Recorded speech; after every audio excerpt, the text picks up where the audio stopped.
Chapter 24. The brown Honda Civic lurched as it struggled up the driveway. Kevin Rossetti cursed under his breath, riding the clutch to keep it steady. The clutch burned. The smell was the sour reek of dirty sweat socks. Kevin cursed under his breath. He hated his mother's car. Useless, no-good piece of crap. But the Civic eventually made it to the garage.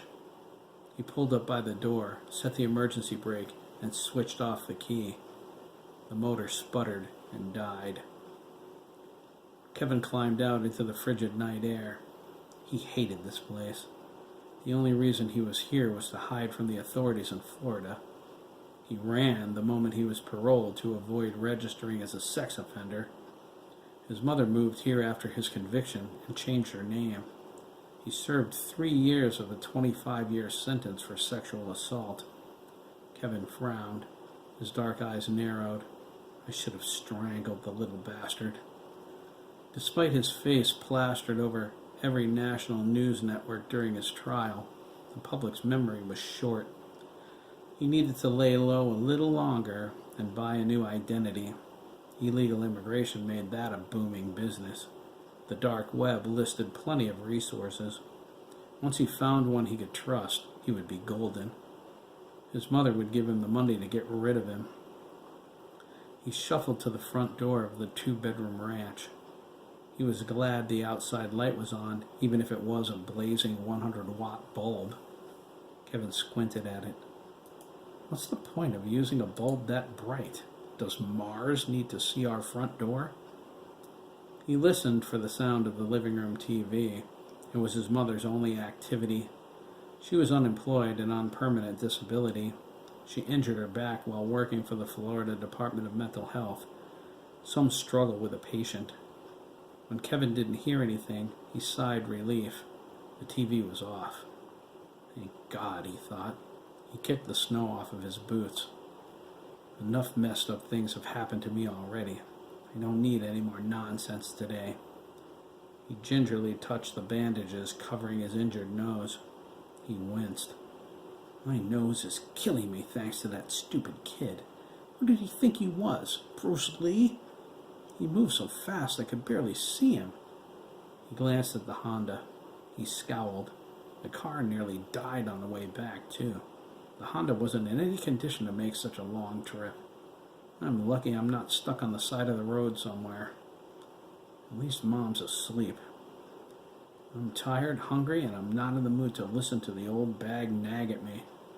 I didn't want to go to Colorado anyway. It was her stupid idea.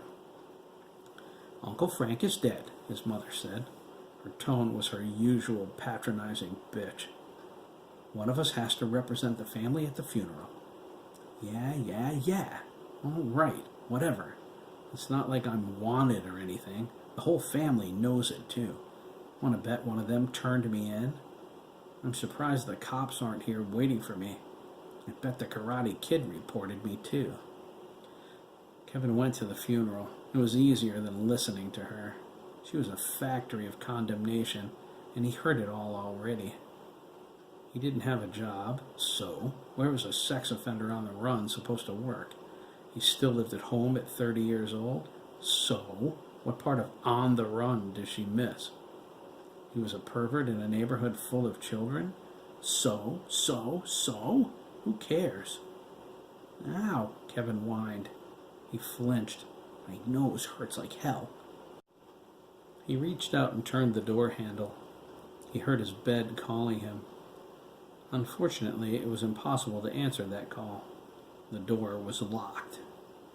Kevin bit down on his tongue to keep from screaming.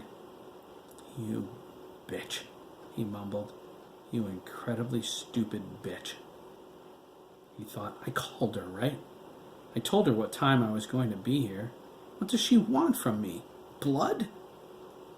Kevin stormed back to her car. He slipped in between the bumper and the garage door, headed toward the backyard. He almost got past it when his pant leg caught on the Civic's license plate. Kevin glared at the plate, twisted his body, and yanked his leg free. There was a muffled ripping sound as his pant leg tore. Great. Kevin thought angrily. Just great. The locked door was inconvenient, but he could go around the back, open the hatch to the basement, and go in that way. Kevin crunched forward around the side of the house. The snow was up to his knees. Some of it slipped through the new hole in his pants and made a beeline into his shoe. He reached the backyard fence and flipped open the gate. He pushed hard, plowing the bottom through its frozen prison. He strained his eyes to see. It was pitch black back here.